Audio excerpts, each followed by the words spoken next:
Hello, ഇന്നത്തെ recipe നല്ല soft ആയിട്ടുള്ള ഒരു ഉണ്ണിയപ്പത്തിന്റെ വീഡിയോ ആണ് കേട്ടോ.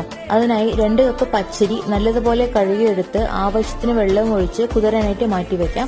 അരി അരിക്കുന്നതിന് ശർക്കര പാനിയാണ് ഞാനിവിടെ ഉപയോഗിക്കുന്നത്. ശർക്കര പാനി തയ്യാറാക്കാനായിട്ട് 7 അച്ച് ശർക്കരയിൽ 1/4 ഗ്ലാസ് വെള്ളം ഒഴിച്ച് നല്ലതുപോലെ തിളപ്പിച്ച് അലിയിച്ചെടുത്തതിനു ശേഷം ഒരു അരിപ്പയിൽ അരിച്ചെടുത്ത് തണുക്കാനായിട്ട് മാറ്റിവെക്കാം. കുതിർത്ത് വെച്ചിരിക്കുന്ന അരിയിലെ വെള്ളം വാർത്തെടുത്തതിനു ശേഷം പകുതി അരിയും 4 ചെറുപഴത്തിൽ 2 ചെറുപഴവും 10 ഏലക്കയും ശർക്കര പാനിയും ചേർത്ത് ചെറിയ തരിയോടുകൂടി വേണം കേട്ടോ അരി അരച്ചെടുക്കാനായിട്ട്.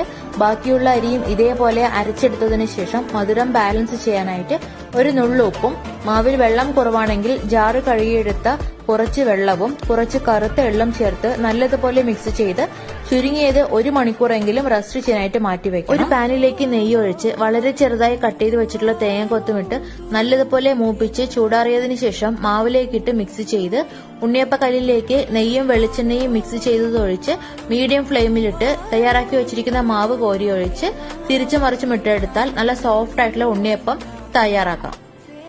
ഹലോ, ഇന്നത്തെ റെസിപ്പി നല്ല സോഫ്റ്റ് ആയിട്ടുള്ള ഒരു ഉണ്ണിയപ്പത്തിന്റെ വീഡിയോ ആണ് കേട്ടോ. അതിനായി 2 കപ്പ് പച്ചരി നല്ലതുപോലെ കഴുകിയെടുത്ത് ആവശ്യത്തിന് വെള്ളം ഒഴിച്ച് കുതിരാനായിട്ട് മാറ്റിവെക്കാം. അരി അരിക്കുന്നതിന് ശർക്കര പാനിയാണ് ഞാനിവിടെ ഉപയോഗിക്കുന്നത്.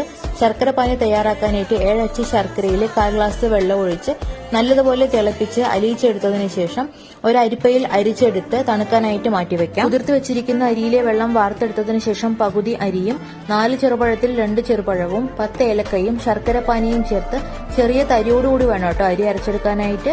ബാക്കിയുള്ള അരിയും ഇതേപോലെ അരച്ചെടുത്തതിനു ശേഷം മധുരം ബാലൻസ് ചെയ്യാനായിട്ട് ഒരു നുള്ളുപ്പും, മാവിൽ വെള്ളം കുറവാണെങ്കിൽ ജാറ് കഴുകിയെടുത്ത കുറച്ച് വെള്ളവും കുറച്ച് കറുത്ത എള്ളും ചേർത്ത് നല്ലതുപോലെ മിക്സ് ചെയ്ത് ചുരുങ്ങിയത് 1 മണിക്കൂറെങ്കിലും റെസ്റ്റ് ചെയ്യാനായിട്ട് മാറ്റിവെക്കും. ഒരു പാനിലേക്ക് നെയ്യ് ഒഴിച്ച് വളരെ ചെറുതായി കട്ട് ചെയ്ത് വെച്ചിട്ടുള്ള തേങ്ങ കൊത്തുമിട്ട് നല്ലതുപോലെ മൂപ്പിച്ച് ചൂടാറിയതിനു ശേഷം മാവിലേക്കിട്ട് മിക്സ് ചെയ്ത് ഉണ്ണിയപ്പക്കല്ലിലേക്ക് നെയ്യും വെളിച്ചെണ്ണയും മിക്സ് ചെയ്തതൊഴിച്ച് മീഡിയം ഫ്ലെയിമിലിട്ട് തയ്യാറാക്കി വെച്ചിരിക്കുന്ന മാവ് കോരി ഒഴിച്ച് തിരിച്ചു മറിച്ചും ഇട്ടെടുത്താൽ നല്ല സോഫ്റ്റ് ആയിട്ടുള്ള ഉണ്ണിയപ്പം തയ്യാറാക്കാം.